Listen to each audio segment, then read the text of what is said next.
in front of me, Okay, all right. Why don't you call back next week and we'll talk about it, all right? All right, sounds good. Thank you. Okay, God bless you, Catherine. Quickly to Tennessee, Ricky, you'll be our final caller. Go ahead. Yes, I have a 401k from a place I used to work. All right. I'm kind of looking into gold, and I want to transfer it into gold. Do you have any suggestions in someone that would be liable? I've called a few people. I'm just not sure about the proper way to do it. Yeah. What does this 401k represent in terms of your total investable assets? Very little. It's only about 20,000, 22,000. Right. Got it.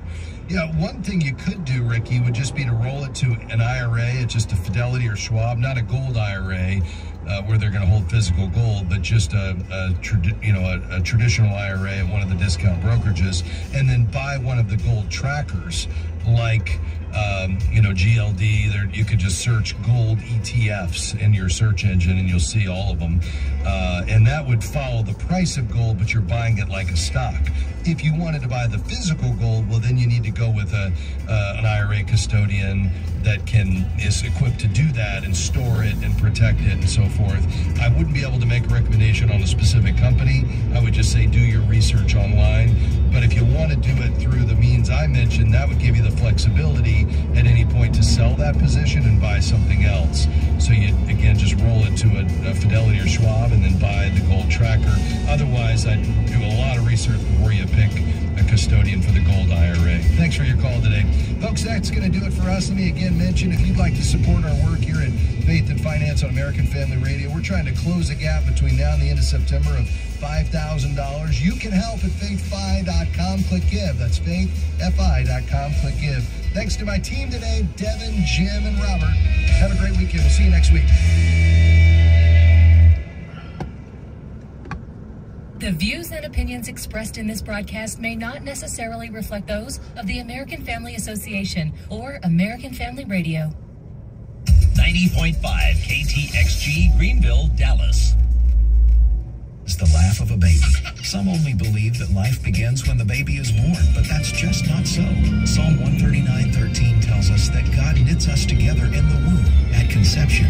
The heartbeat begins in the womb, and the unborn baby is able to respond to sounds and touch. That's why it's our duty and privilege to fight for the sanctity of life. Thank you for joining that fight from AFA. This is American Family Radio, a listener-supported ministry of the American Family Association.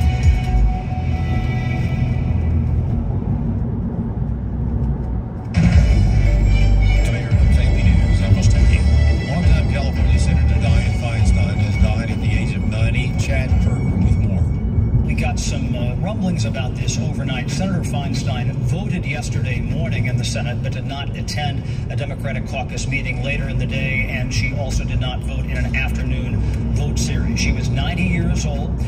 Let me run through some of the history here with Senator Feinstein. You know, she got into politics. She was serving on the San Francisco City Council and became mayor when there was the assassination at the City Hall in San Francisco back in the mid-1970s that killed Harvey Milk, the first openly elected gay official in the United States, and also George Moscone, who was mayor. In fact, she found the body of Mayor Moscone, and then she became mayor. Time is running out for Congress to avert a government shutdown. House Speaker Kevin McCarthy is reportedly in talks with Senate leaders regarding a bill to fund the government for 6 weeks. But House Republicans want more money for border security. Senate Democrats want more aid for Ukraine. Pennsylvania Republican Congressman Scott Perry weighing in on the impasse. The American people are sick of the status quo here in Washington, D.C., where a couple people in the House and the Senate make some huge deal, and you have to vote for all kinds of terrible things that bankrupt the country to keep the government open. We are done with that.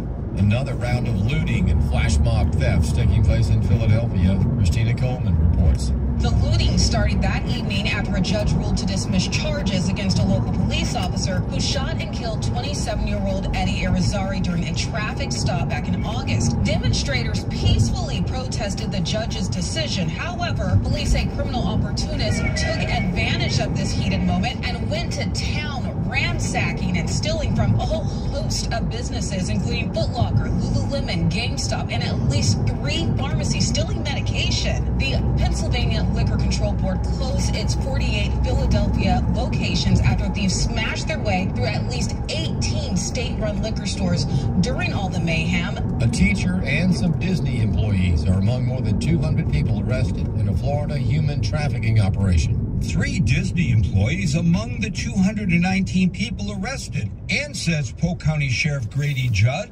35 of the subjects that we arrested were here illegally in the United States. Judd says one man who was arrested left his 1-year-old daughter at home alone in order to have sex with a prostitute.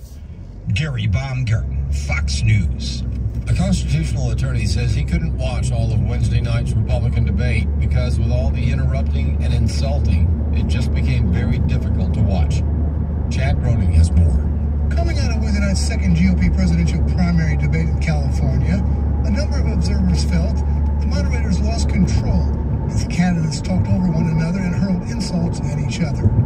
Philip Jareggi, a senior counsel and director of the Center for Judicial Renewal at AFA Action. He said the debate became very difficult to watch. As I saw the debate, I honestly didn't finish watching it because there was a lot of disrespect from the moderators on down to the candidates. I thought some of the candidates had some really good things to say, but I thought the format got totally out of hand and the moderators weren't clear from the beginning.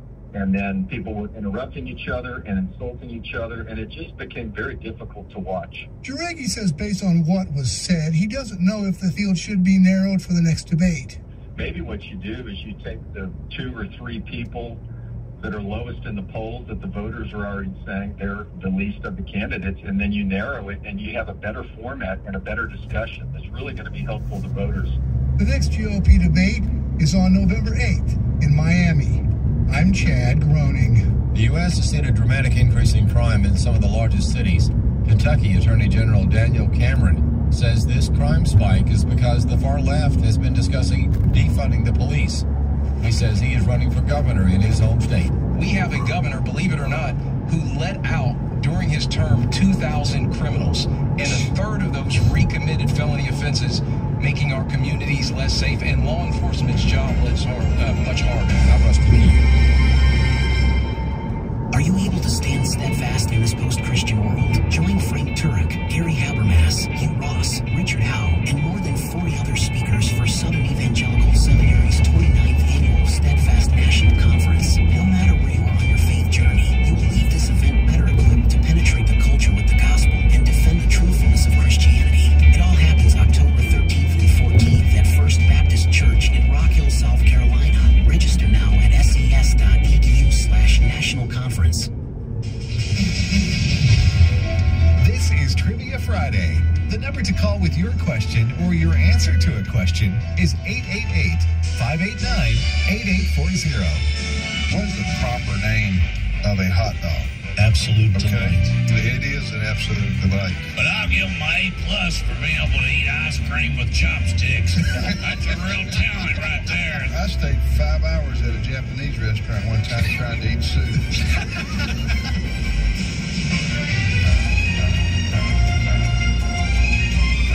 Hey, good morning, everybody, and welcome to Trivia Friday right here on American Family Radio.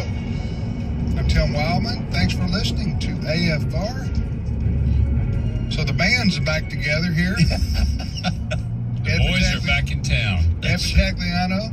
Good morning, brother. Hey, good morning. JJ Jasper. Great to be here. Hey, sometimes I start with a joke. Can I just say something quickly from a headline? Are you serious or joking?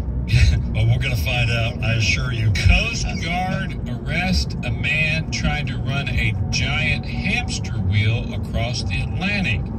This fella, Reza Bellucci, had a giant floating hamster wheel made of buoys, wire, other things, self-propelled by Bellucci, running inside. Coast Guard pulled him over 70 miles east of Tybee Island in Georgia and cited him and arrested him for not having a registration. I gotta say this, I've wanted to skydive. I would have liked to have one time run with the bulls in Pamplona, Spain. But this makes me feel better about myself because I have never, ever thought about making a giant hamster wheel and getting out in the ocean with those big high waves and running. He was 70 miles off the coast. Oh, he wanted to go to London, which was 4,000 miles away. That was his goal, to make it to London. I saw that. Did you really see that? No, I saw that in the news a couple weeks ago. Yeah. Now, what was his last name? It was Reza Baluchi. Oh, it had to be in the Florida. town. No, he had to be in the town. I was going to point that out. And you know, that's one of those good news, bad news things. If you make it 70 miles, how impressive is that? Yes. But if you've got, 4,500 miles left to go? He would have no, it's a total, total. He was 4,000 miles away. 4,000 miles away. Yeah. That's the bad news. I want to know how the meeting went at the Coast Guard that morning. So, fellows, we got and we got this guy out there in a hamster wheel. On the giant hamster wheel, just to get it. Who wants to rescue the kayaker and who wants to rescue that guy? Well, you know what? This is a little bit of a, I don't want to get off too much politically. You can kill a baby inside the womb. Euthanasia, hey, you want to kill yourself? Well, we'll have a doctor just to assist it. But you're going to go out there and say, no, you can't do this. Part of me says, keep him from harming himself. But that's what America was built on. Engineers and creativity. And after he gets out of the Coast Guard jail, I'm going to watch for him in the Boston Marathon. I don't think he should have been arrested. Let the guy go. Well, for his registration. You don't have a registration for this vessel. Come on, Barney.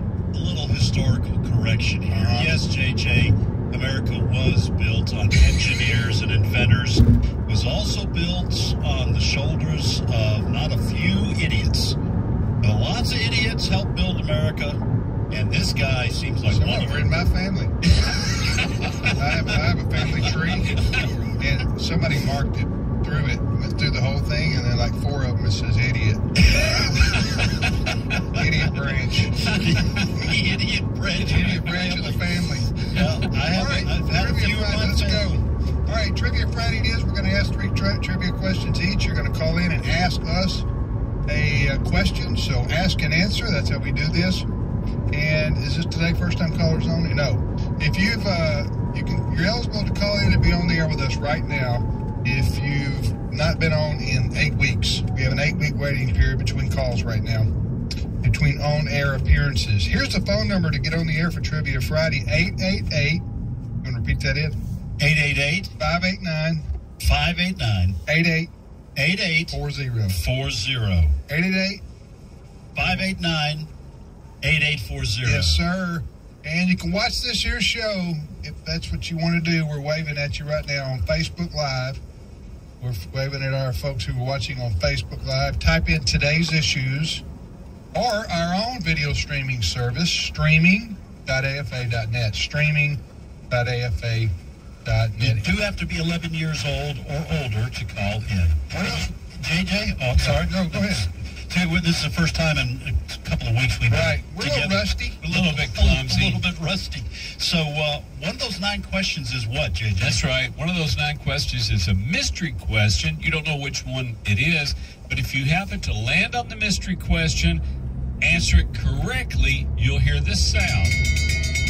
The beloved cowbell. And that means you won the mystery question. You won a nice AFR stainless steel tumbler. All right. Go ahead. All right, here are my 3 questions. First, the mascot on a box of Kellogg's Corn Flakes is a rooster. What's the rooster's name? The mascot on a box of Kellogg's Corn Flakes is a rooster. What's the rooster's name? And he does have a name. I remember he'd go, it's cock-a-doodle-doo. And second question, in Canada, there are 2 national sports by official designation. Hockey is one of them. What's the other national sport of Canada? And then third question, the North Pole is colder than the South Pole. Is that true or false? Here's what I've got. First, a Bible question. What does the Bible say that Jesus will do if we are lukewarm? What does the Bible say that Jesus will do if we are lukewarm? Second question, name the popular TV science guy who wore the red polka dot bow tie. Name What was that second word you said? polka dot, red polka dot bow tie. Yeah, that's a little bit of a tongue. The Sharks. Yeah, the while Sharks he was begin to pushing a swim. baby above rubbed her baby buggy bumper while he was doing that. Here's the question again. Speaking tongues. Not this time. Name the popular TV science guy who wore the red polka dot bow tie. And then here's my third question, true or false. Maxwell House Coffee was named after the Maxwell House Hotel in Nashville. Is that true or false? Maxwell House Coffee was named after the Maxwell House Hotel in Nashville. All right, here are my 3 questions. And, you know, folks, we've been doing this Darney University for years now, and I just feel like it's time, if we haven't already, to sort of challenge ourselves, right? Challenge our listeners. I don't like just easy questions. Okay. You go ahead with that trick question. I agree. But they're within, these are questions that are within reason. Here's the first one. This is, we're about to get into playoff season for the Major League Baseball. Yes, that's right. Okay. So here's my question, a baseball question. Only 4 Major League Baseball players have over 700 career home runs. Only 4. Only 4 Major League Baseball players have over 700 career home runs. Who are they? You don't have to I know 2, but I can't think of the other. You don't have to name them in order. Just I want to know who the 4 are. Yeah, that's good. That's a good question. Okay, number 2. I think I asked something similar a year ago or so, but we have a lot of new listeners. I want to know who the top 2 best-selling fiction authors of all time are. Who are the 2 best-selling fiction authors of history of all time? Okay. Okay. And finally, an American question. And this is if you get this one, we're going to send you I'm going to go ahead and send them the AFR, Okay. Oh, wow. AFR stainless steel travel mug. This is not the mystery question. This That's is right. just an additional bonus. Right. Because of the degree of difficulty in answering all this. What are the top 5 crops grown in the U.S.? Top 5. Top 5 crops. Now, I'm not talking about animals. I'm talking about row crop. There you go, JJ. What are the top 5 crops grown in the United States? I don't understand what you said about animals. Well, it's not. No, you're not talking about cattle. Not cattle or because a lot of pigs times or- people will say, That's a crop. I farm, and we've got, Right, you know, okay. We're talking about, like JJ said, what do you call it? row crop. Row crop. Row crop. Row crop. All right, let's go.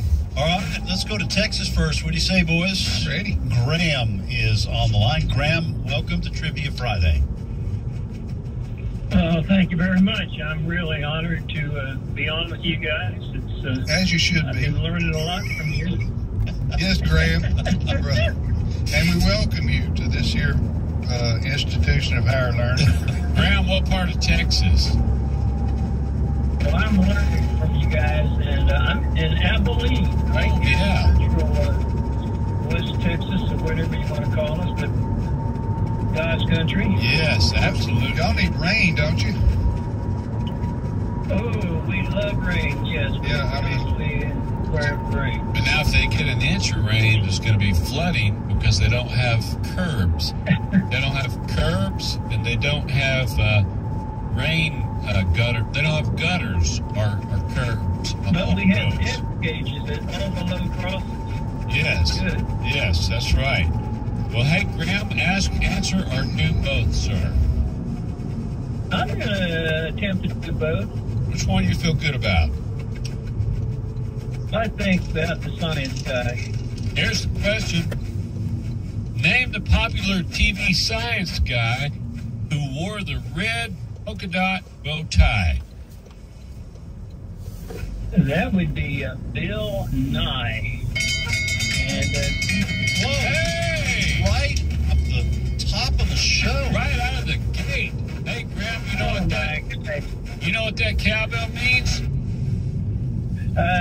I'm due for, can I drink something besides coffee in the mug? You can. Yes, sir, but it has to be non-alcoholic.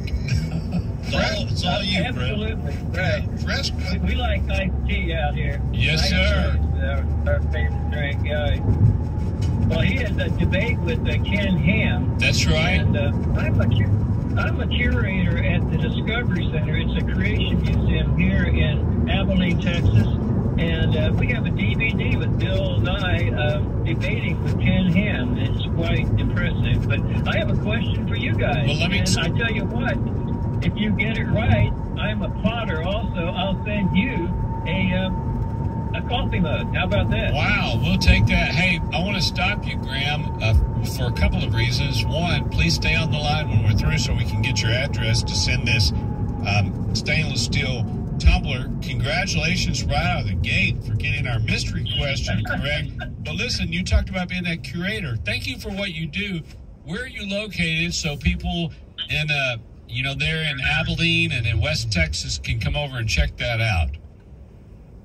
Well, we're at 810 Butternut Street. It's right downtown Abilene. We've been there for over 20 years. I've made replicas of the Ark of the Covenant, the Liberty Bell, and other things in our museum. We teach that God's Word is true from the very beginning. When I first became a Christian, I learned that the Bible was God's holy word, and I said, well, God got it right the first time, so we teach He created everything within 6 days, and so we teach this straight from the Bible. Amen. The Bible said it, that settled it. Amen. Wonderful. Now, what's your question for us? We're ready to win some pottery. Okay. Amen.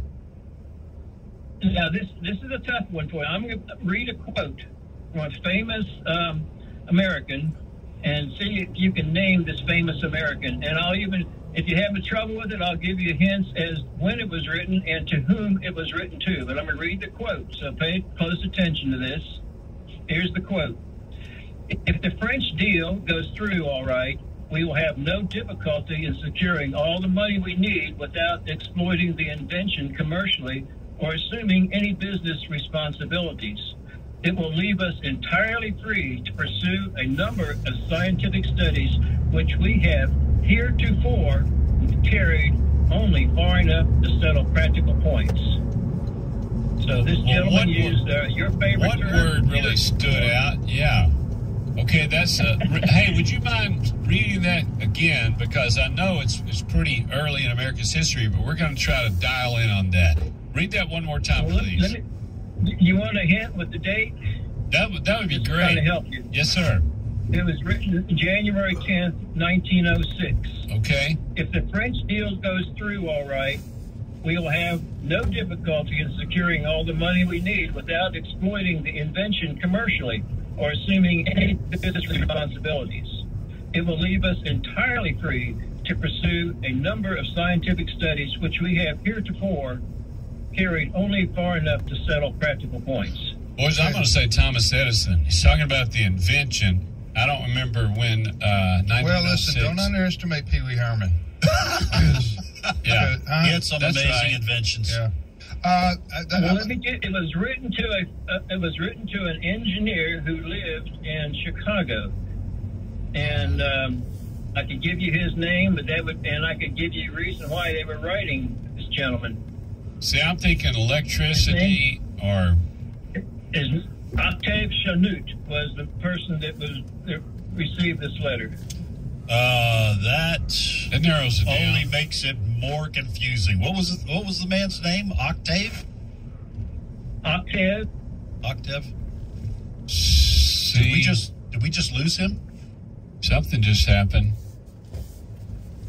I think octave is one of those words that you can't say like. Go ahead. I don't know. Well, he's gone. I don't know what happened there. Oh, Hey. Wait. Maybe we have him back.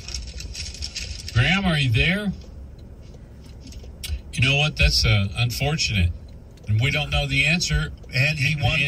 Yeah. The. Hey, listen. Email us at comments@afr.net. Comments@afr.net.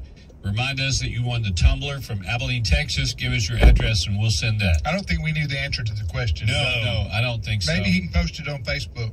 Yeah. Oh, that's really nice. Yeah, that'd be Just good. go to the Today's Issues Facebook page. I hate that. Graham, right? Graham. Yes. And From Abilene, post Texas. the answer to the question, if you would, Brother Graham. Yeah, a lot of people are going to be curious. Next up, Ed.